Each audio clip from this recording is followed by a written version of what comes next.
ఓం ఆత్మీయులారా, శ్రీమద్ భగవద్గీత సాంఖ్యయోగము 11వ శ్లోకం చదువుకున్నాము.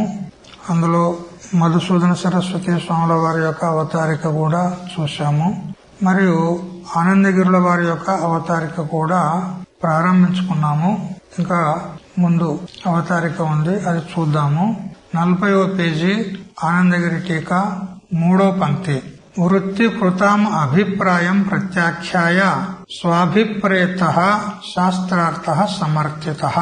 ఇంతవరకు ఈ 11వ శ్లోకాన్ని ప్రారంభించుటకు పూర్వము ఆచార్యులు ఏదైతే భాష్యం రాశారో దాని చేత గీతాశాస్త్రం యొక్క ముఖ్య తాత్పర్యము సర్వకర్మ సన్యాస పూర్వక జ్ఞాననిష్ట యోగ్యత చేతనే మోక్షం కలుగుతుంది అనేటువంటి విషయాన్ని ప్రతిపాదిస్తూ ఉండగా వృత్తికారులు లేచి పూర్వపక్షం చేశారు. ప్రత్యాఖ్యాయ అంటే అతన్ని నిరాకరించి స్వ అభిప్రేత శాస్త్రార్థ సమర్థిత. శంకరాచార్యుల వారు తనకు అభిప్రేతమైనటువంటి గీతాశాస్త్రం యొక్క అర్థము అంటే నిర్ణయం, తాత్పర్యము ఏమిటి? జ్ఞానం చేతనే మోక్షము అని సమర్థించినాడు. సంప్రతి ఇప్పుడు అశోచ్యాన్ ఇది అస్మాత్ ప్రాక్తన గ్రంథ సందర్భస్య ప్రాగుప్తం తాత్పర్యార్థం అనుద్య. ఇంతకు పూర్వం జరిగినటువంటి గ్రంథ సందర్భం యొక్క తాత్పర్యాన్ని అనువాదం చేస్తూ అశోచ్యాన్ ఇత్యాదేహ స్వధర్మం చావేక్ష ఇత్యేతదంతస్య సముదాయస్య తాత్పర్యమాహ తత్ర ఇతి. ఇప్పుడు ఈ అశోచ్యానన్వశోచస్వం అనేటువంటి ఈ 11వ శ్లోకం మొదలుకొని స్వధర్మమపి చావేక్ష అనేటువంటి 31వ శ్లోక పర్యంతము ఈ శ్లోక సముదాయం యొక్క తాత్పర్యాన్ని తత్ర అనంటూ చెప్తున్నాడు ఆచార్యులు. అత్రహి వ్యాఖ్యానం చేయదలుచుకున్నటువంటి ఈ గీతాశాస్త్రమునందు అత్రహి శాస్త్రే 3 కాండాని 18 సంఖ్యాకానాం అధ్యాయానాం షట్కత్రితయం ఉపాదాయ త్రైవిధ్యాత్. ఇప్పుడు ఈ గీతాశాస్త్రంలో మొత్తం 18 అధ్యాయాలు ఉన్నాయి. ఈ 18 అధ్యాయాలను 3 భాగాలుగా కాండత్రయాత్మకముగా విభజన చేశారు మహాత్ములు. తత్ర పూర్వ షట్కాత్మకం పూర్వకాండం త్వం పదార్థం విషయీకరోతి. మొదటి షట్కం 1 నుండి 6 అధ్యాయాల పర్యంతము తత్వమసి మహావాక్యం ఏదైతే చాందోగ్య శృతిలో చెప్పబడిందో ఆ తత్వమసి మహావాక్యంలో తత్ త్వం అసి 3 పదాలు ఉన్నాయి. అందులో ఆ 3 పదాల్లో ఈ భగవద్గీత యొక్క మొదటి షట్కంతో త్వం పదార్థము విషయం చేస్తుంది. త్వం పదార్థ నిరూపణ భగవద్గీతలోని మొదటి షట్కం ద్వారా అంటే 6 అధ్యాయాల ద్వారా నిరూపణ చేయడం జరిగింది. మధ్యమ షట్క రూపం మధ్యమ కాండం తత్పదార్థం గోచరయతి. ఇక 7వ అధ్యాయం నుంచి 12వ అధ్యాయం వరకు ఇది మధ్యమ షట్కం, 2వ షట్కం. దీని ద్వారా తత్పదార్థము విషయం చేయబడుతుంది, తత్పదార్థ నిరూపణ చేయబడింది. అంతిమ షట్క లక్షణం అంతిమం కాండం పదార్థయోహో ఐక్యం వాక్యార్థం అధికరోతి. ఇక అంతిమ షట్కం 13వ అధ్యాయం నుంచి 18 అధ్యాయాల వరకు 3వ షట్కం ఏదైతే ఉందో దాని ద్వారా తత్వమసి మహావాక్యంలోని అసి పదము చేత జీవబ్రహ్మల యొక్క ఏకత్వాన్ని ప్రతిపాదన చేయడం జరిగింది. ఇది వాక్యార్థం. వాక్యమేది? తత్వమసి మహావాక్యం. మహావాక్యం దేనికంటారు? జీవ బ్రహ్మైక్య బోధక వచనం మహావాక్యం. రాసుకోండి. జీవ బ్రహ్మలను ఒకటిగా చెప్పేటువంటి వాక్యము మహావాక్యం అనబడును. ఇక అవాంతర వాక్యాలు కూడా ఉన్నాయి శృతిలో. సత్యం జ్ఞానం అనంతం బ్రహ్మ ఇత్యాది వాక్యాలు. అవాంతర వాక్యం దేనికంటారు? కేవల స్వరూప బోధక వచనం అవాంతర వాక్యం. తత్పదం యొక్క లేదా తుంపదం యొక్క స్వరూపాన్ని మాత్రమే చెప్పేటువంటిది. అంటే ఏదో ఒకదాన్ని మాత్రమే, అభేద బోధకత్వం లేదు ఇక్కడ అవాంతర వాక్యంలో. కేవల తుంపదం యొక్క స్వరూపాన్ని గాని కేవల తత్పద స్వరూపాన్ని గాని మాత్రం బోధించే వాక్యము అవాంతర వాక్యం అనబడుతుంది. ఉదాహరణకు సత్యం జ్ఞానం అనంతం బ్రహ్మ అని తత్పద స్వరూపాన్ని బోధించిన వాక్యం. తర్వాత ఏషో హృద్యంతర్జ్యోతి పురుష అని అంటూ కేవల తుంపద స్వరూపాన్ని బోధించినటువంటి వాక్యము. ఇవి అవాంతర వాక్యములో అనబడతాయి. ఈ విధంగా వాక్యాలు రెండు ప్రకారాలు, ఒకటి మహావాక్యము, రెండవది అవాంతర వాక్యం. ఇక్కడ మహావాక్యం ఏం చెప్పింది? జీవ బ్రహ్మల యొక్క అభేదాన్ని చెప్పింది. ఏది? తత్వం అసి.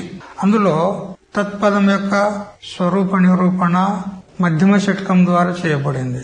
త్వంపదం యొక్క స్వరూప నిరూపణ ప్రథమ షట్కం ద్వారా చేయబడింది. మరియు అసి పదం చేత జీవబ్రహ్మల యొక్క ఐక్యాన్ని తృతీయ షట్కం ద్వారా చెప్పడం జరిగింది. తత్ జ్ఞాన సాధారణిచ తత్ర తత్ర ప్రసంగాద్ ఉపన్యస్యంతే తజ్ఞానస్య తదధీనత్వాత్.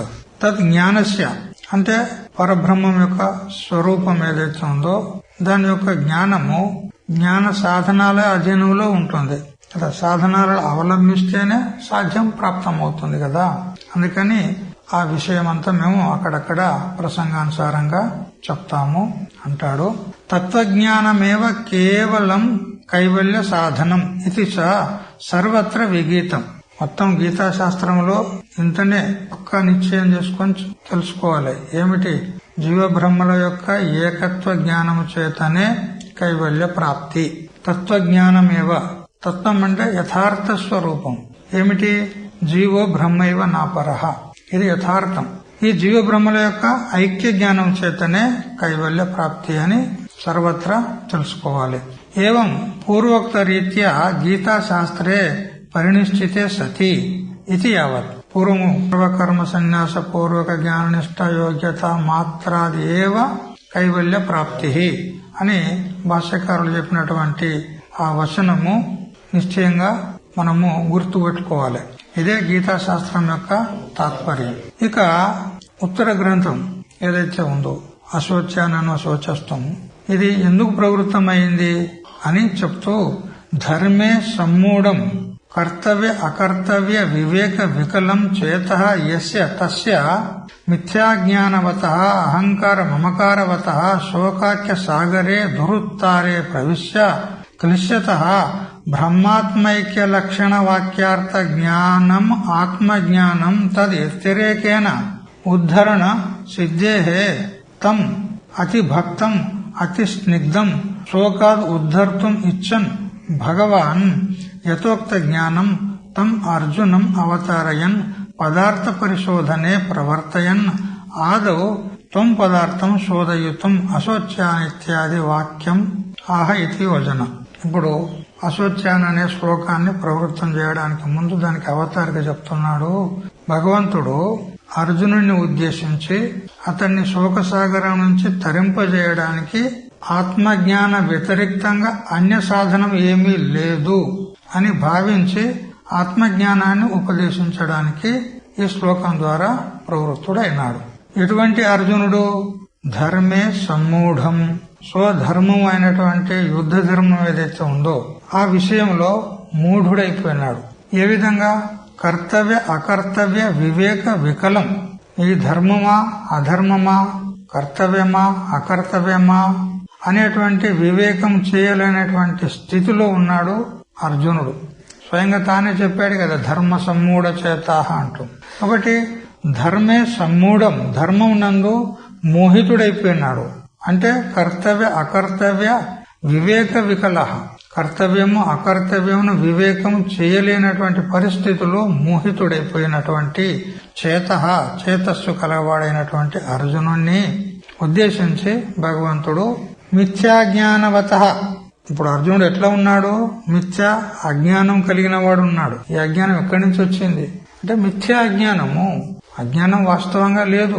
ఎవడైతే నేను అజ్ఞానిని అంటున్నాడో ఆ అజ్ఞాని అజ్ఞానం నాకు ఉన్నదని తెలుసుకొని అంటున్నాడా, తెలియక అంటున్నాడా? అజ్ఞానం ఉన్నదని తెలిసింది కదా మనకి. నేను అజ్ఞానాన్ని ఎట్లా అంటున్నాడో, తెలియకపోతే ఎట్లా అంటాడు? నేను అజ్ఞానాన్ని ఎట్లా అంటాడు చెప్పు? తెలిసింది వానికి. మరి తెలుసుకున్నాడు ఎవడు? స్వయంగా స్వరూపం ఆత్మ. మరి వానికి అజ్ఞానం అంటే ఈ అజ్ఞానం ఉన్నదని ఎవరికి తెలిసింది చెప్పు?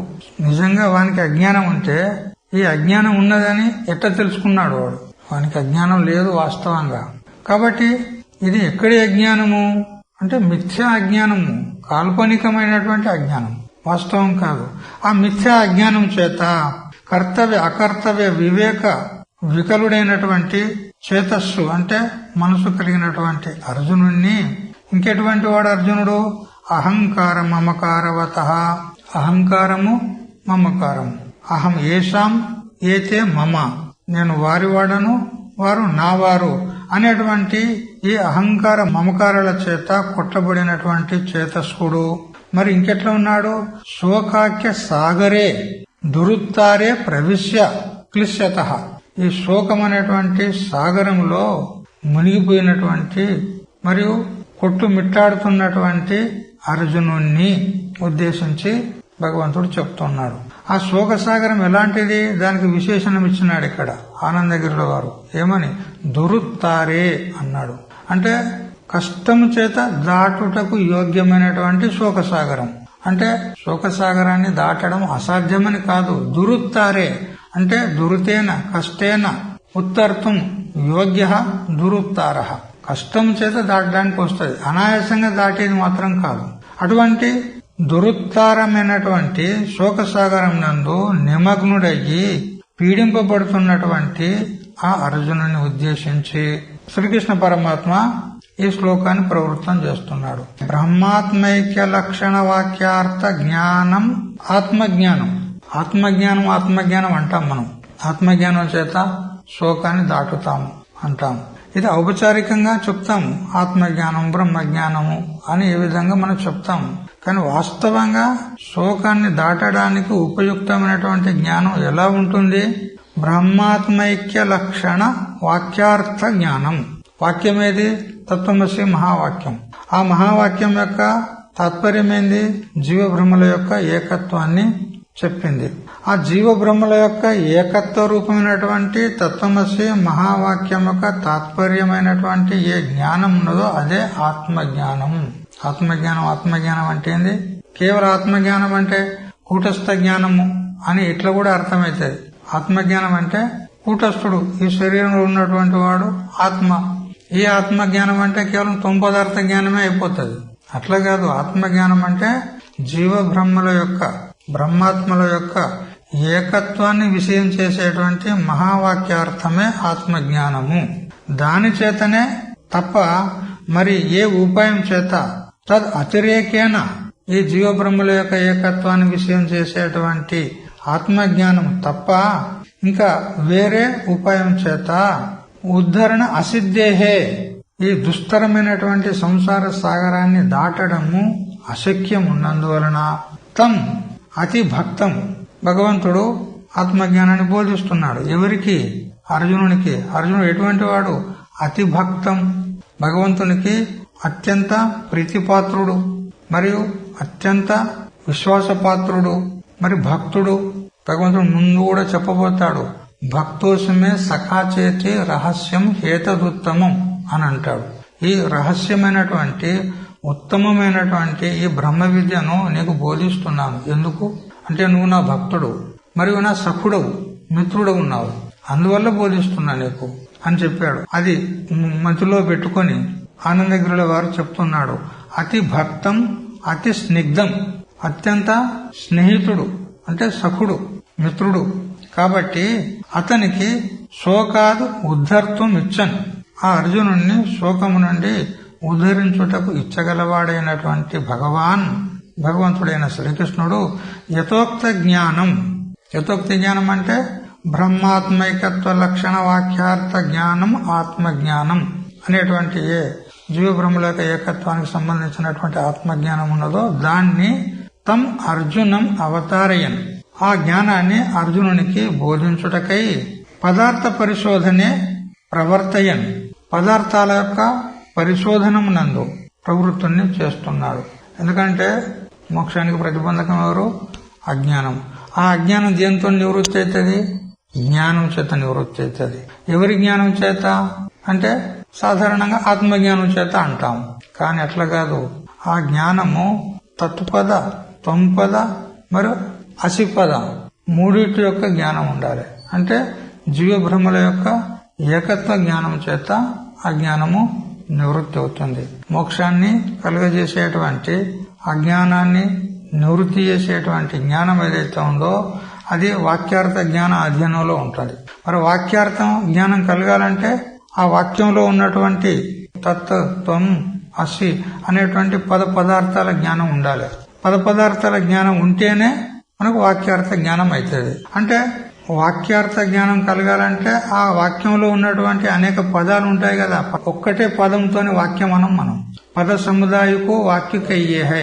ఇది కూడా లక్షణం, వాక్యం యొక్క లక్షణం. రాసుకోండి, కలం నడుతూనే ఉండాలి. పద సముదాయమునకు వాక్యమందురు. ఆ వాక్యార్థ జ్ఞానము పదార్థ జ్ఞాన ఆధీనంలో ఉంటుంది.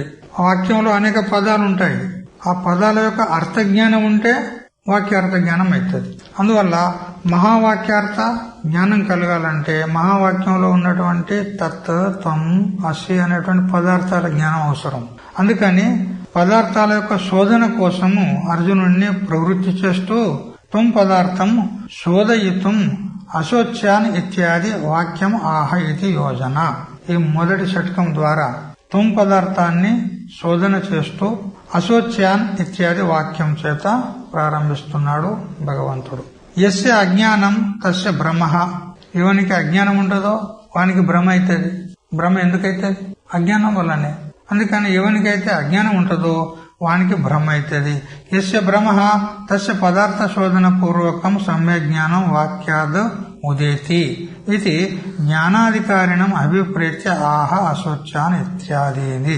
ఎవనికి అజ్ఞానం ఉంటుందో వానికి భ్రమ ఉంటుంది. ఎవనికి భ్రమ ఉంటుందో వానికే పదార్థ శోధన పూర్వకంగా తత్వమస్యాది మహావాక్యాల యొక్క విచారణ చేత సమ్యక్ జ్ఞానం కలుగుతుంది. సమ్యక్ జ్ఞానం చేత భ్రమ నివృత్తి అవుతుంది. ఆ భ్రమకు కారణమైనటువంటి అజ్ఞానం నివృత్తి అవుతుంది. అజ్ఞానం నివృత్తి అయితే మోక్షానికి ప్రతిబంధకమైన అజ్ఞాన నివృత్తి ద్వారా ఏమవుతుంది? మోక్షం కలుగుతుంది. ఇది ఒక గుల్స్ అన్నమాట. ఇక్కడి నుంచే మొదలు పెట్టిండు తత్వానుసంధానం అనే గ్రంథంలో మహాదేవానంద సరస్వతి స్వాముల వారు చాలా ఉత్కృష్టమైనటువంటి గ్రంథం తత్వానుసంధానం.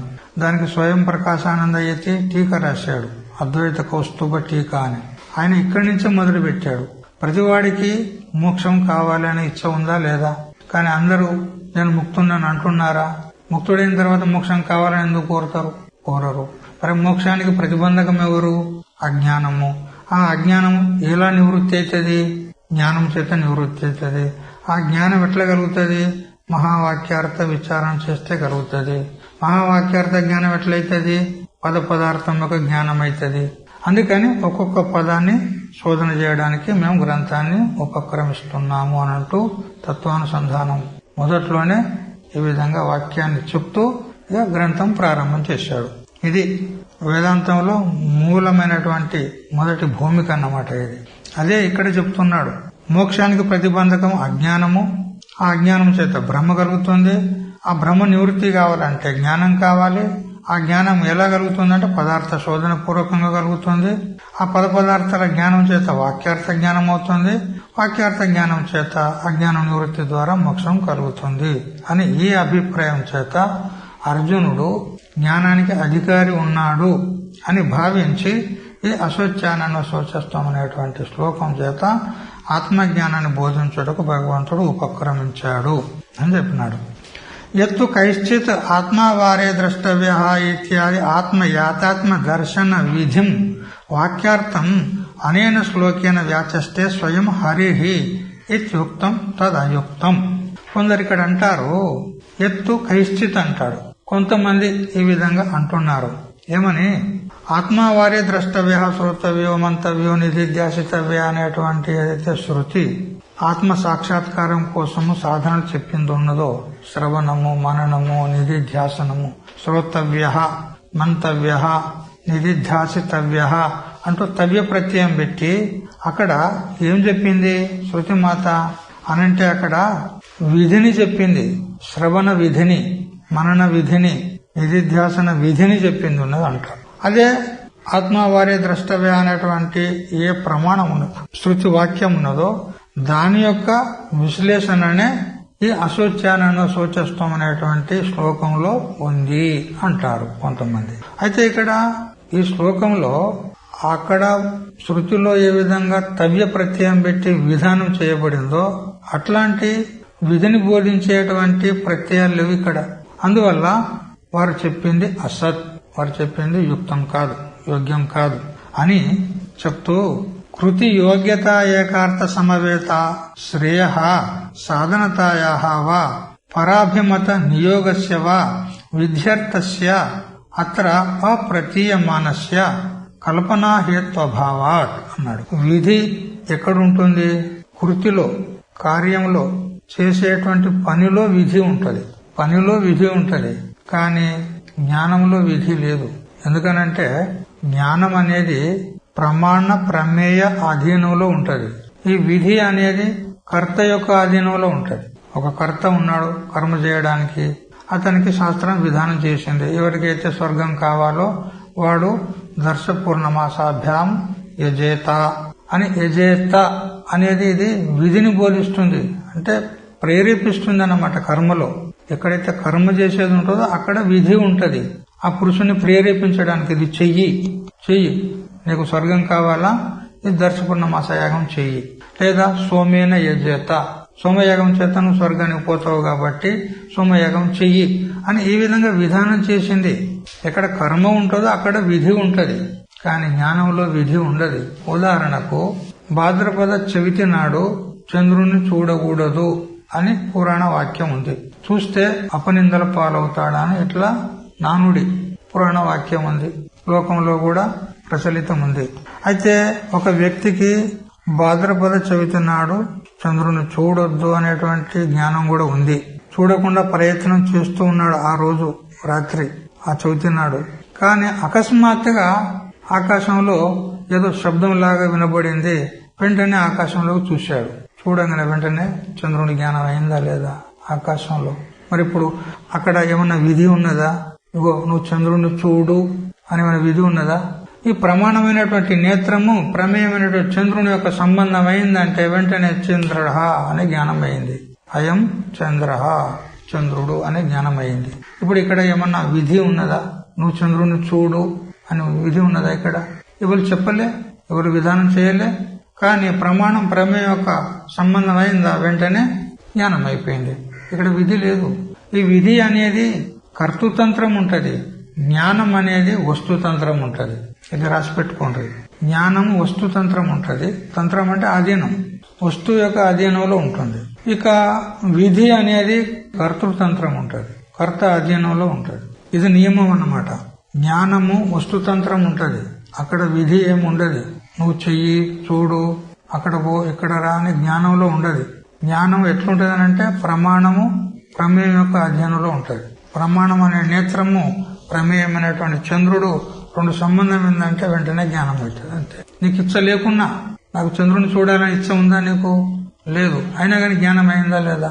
కాబట్టి ఎవరైతే ఆత్మావారే ద్రష్టవ్య శ్రోతవ్య అనేటువంటి శృతి యొక్క వ్యాఖ్యానమే ఈ అశోచానను శోచస్తాము అని ఎవరైతే అంటారో అది అసత్తు.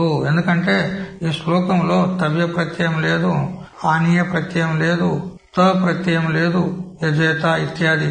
అందుకని ఏదైతే విధిపరం అని చెప్తున్నారో అది అసత్ అని చెప్పినాడు. హేతు కల్పన అయోగాత్, ఇక్కడ ఈ విధంగా విధిపరం ఉన్నదని చెప్పుట అయోగము. నచ దర్శనే పురుషతంత్ర రహితే విధేయ యాగాది విలక్షణే విధి ఉపపద్యతే. చూడు, దర్శనం అంటే జ్ఞానం. ఈ జ్ఞానం ఎటువంటిదంటే పురుషతంత్ర రహితం ఉన్నది, పురుషుని ఆధీనంలో లేదు జ్ఞానం. భాద్రపద చవితి నాటి చంద్రుని యొక్క జ్ఞానం చేసుకోవాలని పురుషుడు ఇచ్చగించండా? అనుకోకుండా పురుషుని ఆధీనంలో లేదు, అకస్మాత్తుగా కలిగింది అంతే, పురుషుని ఆధీనంలో లేదు. మరి ఇక్కడ విధేయ యాగాది విలక్షణే, విధేయములైనటువంటి యాగాదుల్లో ఏ విధంగా స్వర్గకామో చేత ఇత్యాది విధేయమైనటువంటి యాగాల్లో ఏదైతే త ప్రత్యయ అంటే విధి ఏదైతే చెప్పబడిందో అటువంటిది ఇక్కడ ఏమీ ఉపయోగం లేదంటాడు. లేకున్నా గాని ఎట్లయితుంది? ప్రమాణము ప్రమేయం రెండు సంబంధం అయితే జ్ఞానం అవుతుంది. అందువల్ల ఇక్కడ విధి అనేది ఉపపన్నం కాదు, విధి అనేది లేదు ఇక్కడ. ఈ అశోచానను శోచత్వం అనే శ్లోకంలో చూడండి, మీరు ఎక్కడన్నా విధిపరమైనటువంటి ప్రత్యయం ఉందా చూడండి. నువ్వు ఇట్లా చెయ్యి లేదా చూడు అనేటువంటి ఇట్లాంటి ఏమి లేవు అక్కడ. అందువల్ల ఇక్కడ విధి సంభవించదు. కృత్య అంతర్భూతస్య అర్హార్థత్వాత్ తవ్యో నా విధిం అధికరోతి ఇత్యభిప్రేత్య వ్యాచష్టే నశోచ్య ఇది. ఇక్కడ విధిని బోధించేటువంటి తవ్య, ఆనీయ, త అనేటువంటి ఇట్లా ప్రత్యయాలు ఏమీ లేవు కాబట్టి ఈ శ్లోకము అశోచ్యాన అనేది విధిపరము కాదు అని ఖండన చేస్తూ ఇక భాష్యకారులు భాష్యాన్ని ప్రారంభిస్తున్నారు. ఇప్పుడు భాష్యంలోకి రండి. ఇప్పుడు శ్లోకానికి భాష్యం ప్రారంభం అవుతుంది. అశోచ్యాన్ ఇత్యాది. అశోచ్యాన్ అంటే నా శోచ్యాహ అశోచ్యాహ. అశోచ్యాన్ అంటే శోకింపదగని వారు, శోకించుటకు వీలు లేనటువంటి వారు. ఎవరు? భీష్మ ద్రోణాదయ. భీష్ముడు, ద్రోణుడు మొదలైనటువంటి వారు ఎవరైతే ప్రతిపక్షం నందు, ఎదుటి సైన్యం నందు ఉన్నారో వారందరూ శోకించుటకు తగని వారు. వారి గురించి శోకించట తగదు. ఎందుకనంటే సద్వృత్తత్వాత్ హేతు చెప్పినాడు. ఇప్పుడు భీష్మ ద్రోణాదయ అశోచ్యాహ.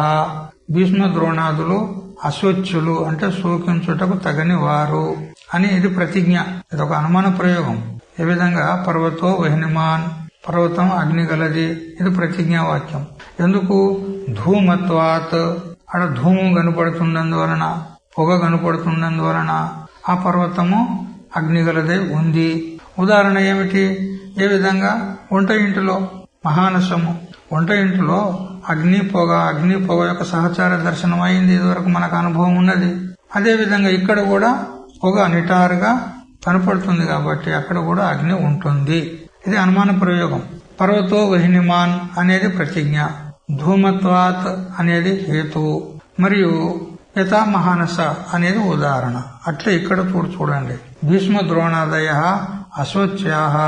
భీష్మ ద్రోణాదులు శోకించదగిన వారు కారు. ఎందుకు? సద్వృత్తత్వాత్, వారు సదాచార సంపన్నులు, ధర్మపరాయణులు. అందువల్ల వారు శోకించుటకు యోగ్యులు కారు. ఇక్కడ కూడా ఒక వికల్పం లేపాలి మనం. ఏమిటి అనంటే భీష్మ ద్రోణాదులు శోకించుటకు యోగ్యులు కారు. ఎందుకు కారు అంటే భీష్మ ద్రోణాది శబ్ద వాచ్యమైనటువంటి జీవులున్నారు, వాళ్ళ గురించి ఏడుస్తున్నావా నువ్వు? లేదా లక్ష్య చైతన్యమైనటువంటి ఆత్మ గురించి ఏడుస్తున్నావా అని ఇట్లా వికల్పం చేయాలి. భీష్మ ద్రోణాది శబ్ద వాచ్యమైనటువంటి జీవ చైతన్యాన్ని గురించి లేదా శరీరాన్ని గురించి ఏడుస్తున్నావా, లేదా శుద్ధ చైతన్యమైనటువంటి ఆత్మ గురించి ఏడుస్తున్నావా అని ఇట్లా మనం వికల్పం చేసి ఆ శరీరాదులను దృష్టిలో పెట్టుకొని ఏడుస్తున్నా అంటావా?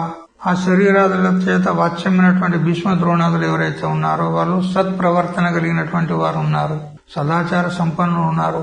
ఎందుకు ఏడుస్తావు వాళ్ళ గురించి? ఎందుకంటే వారు జ్ఞానులు ఉన్నారు, శాస్త్రజ్ఞులు ఉన్నారు, సత్ప్రవర్తన కలిగిన వారు ఉన్నారు.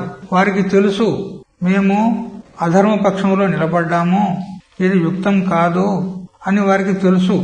అయినా కూడా అధర్మ పక్షంలో ఎందుకు నిలబడ్డారు అంటే ఇన్ని రోజులుగా మేము దుర్యోధనునికి సహకరిస్తూ అతనికి ఉపకారం చేస్తూ ఉండి ఇప్పుడు ఈ సంకట రూపమైనటువంటి యుద్ధ సమయంలో ఒకవేళ అతన్ని మేము వదిలినట్లయితే ఇది ఏమవుతుంది? నమక్ హరాం అంటారు. అతను ఉప్పు పప్పు తిని సంకట సమయంలో అతన్ని వదిలిపెడితే ఏమంటారు? నమక్ హరాం అంటారు, నమ్మక ద్రోహి అంటారు. అందుకని వాళ్ళు అటువంటి నింద రావద్దని చెప్పి అధర్మ పక్షంలో నిలబడ్డారు. నిలబడినంత మాత్రాన నువ్వే చెప్పినావు కదా, అధర్మ పక్షంలో నిలబడ్డా గాని వాళ్ళు సదాచార సంపన్నులు, శాస్త్రజ్ఞులు, వాళ్ళ ద్వారా కించిత్ దోషం కలిగినా గాని అది దోషంగా పరిగణించబడదు అని నువ్వే చెప్పినావు కదా ఇంతకు పూర్వం. మరి సద్వృత్తులు, మహానుభావులు, పూజార్హులు అని నువ్వే చెప్పినావు. మరి అటువంటి వారి గురించి ఎందుకు ఏడుస్తావు? నువ్వు ఏడవకూడదు. లేదా ఈ ద్రోణాది శబ్దానికి లక్ష్యార్థమైనటువంటి ఆత్మ గురించి నువ్వు ఏడుస్తున్నావా అంటే పరమార్థ రూపేణ నిత్యత్వాత్, లక్ష్య చైతన్యం అది పరమార్థం ఉన్నది. పరమార్థం అంటే ఎల్లప్పుడూ ఉండున్నది, అది ఎప్పుడు నష్టమయ్యేది కాదు, నాశనం అయ్యేది కాదు. మరి ఆత్మ గురించి ఏడుస్తావా అంటే అది నిత్యం ఉన్నది కాబట్టి ఏడవడానికి వీల్లేదు, శోకించడానికి వీల్లేదు. అందువల్ల భీష్మ ద్రోణాది శబ్ద వాచ్యమైనటువంటి వాళ్ళ శరీర దృష్టితో చూసినా వాళ్ళ గురించి శోకించడానికి వీల్లేదు. ఎందుకనంటే సద్వృత్తత్వాత్, లేదా లక్ష్య చైతన్యమైనటువంటి ఆత్మ గురించి కూడా ఏడవడానికి వీల్లేదు. ఎందుకు? పరమార్థ రూపేణ నిత్యత్వాత్, వాళ్ళు నిత్యులు ఉన్నారు, వాళ్ళకు చావే లేదు. మరి చావే లేని వారి గురించి చస్తారని ఎందుకు ఏడుస్తున్నావు నువ్వు? తాన్ అశోచ్యాన్, వాళ్ళు అశోచ్యులున్నారు, వారి గురించి అన్వశోచ, వారి గురించి ఏడుస్తున్నావు. అన్వశోచ అంటే అనుశోచితవానసి. అనుశోచితవన్ అను అంటే పశ్చాత్. దేని పశ్చాత్తు? వివేక జ్ఞానం యొక్క అభావం కలిగిన తర్వాత నువ్వు వాళ్ళకు ఏడుస్తున్నావు. అంటే మోహం చేత, వివేకం లేక ఏడుస్తున్నావు. ఏమని ఏడుస్తున్నావు? అది స్వయంగా భాష్యకారులు చెప్తున్నారు. తే మ్రియంతే మన్ నిమిత్తం, నా నిమిత్తం చేత వాళ్ళు చనిపోతారు. తం అహం తైర్ వినా భూత కిం కరిష్యామి రాజ్య సుఖాదిన ఇది. నేను వారు చనిపోతే ఇక నేను ఈ రాజ్య పరిపాలన చేసి ఎందుకు, రాజ్య భోగాలు అనుభవించింది ఎందుకు అని ఏడుస్తున్నావు నువ్వు. రాజ్య సుఖాది అనే శబ్దం చేత పుత్ర భార్యాది ప్రయుక్తమైనటువంటి సుఖాలను కూడా ఇక్కడ మనము ఆది శబ్దం చేత తెలుసుకోవాలి. వారందరూ నావారు, నేను వారి వాడను, నా నిమిత్తంగా వాళ్ళు చనిపోతారు. ఎవరి కోసమైతే నేను రాజ్యాన్ని పొందాలని వచ్చున్నో వారే చనిపోయిన తర్వాత నేను ఎవరి కోసం ఈ రాజ్యాన్ని పొంది పరిపాలన చేస్తూ సుఖాలను అనుభవిస్తూ జీవితాన్ని గడుపుతూ ఉండడము ఇది ఎంతవరకు సమంజసము? కిమ్నో రాజ్యేన గోవింద కిం భోగై జీవితేనవా అని ఇంతకుముందు అన్నాడా లేదా? ఈ విధంగా నువ్వు మిథ్య అజ్ఞానం చేత ఏడుస్తున్నావు. ఇది శ్లోకంలో ప్రథమ పాదం యొక్క వ్యాఖ్యానం అయిపోయింది. అశోచాన్ శోచస్తం. ఇప్పుడు రెండో పాదం యొక్క వ్యాఖ్యానం ఇది ప్రజ్ఞావాదాంచ భాషసే. త్వం ప్రజ్ఞావతాం అంటే బుద్ధిమతాం వాదాంచ వచనానిచ భాషసే. కేవలం ఏడవడమే కాదు, బుద్ధిమంతులైనటువంటి శాస్త్రజ్ఞులు చెప్పేటువంటి మాటలను నువ్వు చెప్తూ ఉన్నావు. కేవలం భాషసే నతు బుద్ధిసే. నీకు ఆ శాస్త్ర జ్ఞానం లేదు. శాస్త్రజ్ఞులు మాట్లాడినట్టు మాట్లాడుతున్నావు, కానీ శాస్త్ర జ్ఞానాన్ని నువ్వు పూర్తిగా అవగతం చేసుకోలేదు. కేవలం మాటలు మాట్లాడుతున్నావు. తదేతత్ మౌఢ్యం పాండిత్యంచ. చూడు, ఒకవైపు ఏడుస్తున్నావు మూర్ఖుని వలె, మరి ప్రజ్ఞావంతుల్లాగా మాట్లాడుతున్నావు, పాండిత్యాన్ని ప్రదర్శిస్తున్నావు. అందుకని విరుద్ధం ఆత్మని దర్శయసి, విరుద్ధమైనటువంటి వ్యవహారాన్ని చూపెడుతున్నావు నువ్వు ఆత్మ విషయంలో.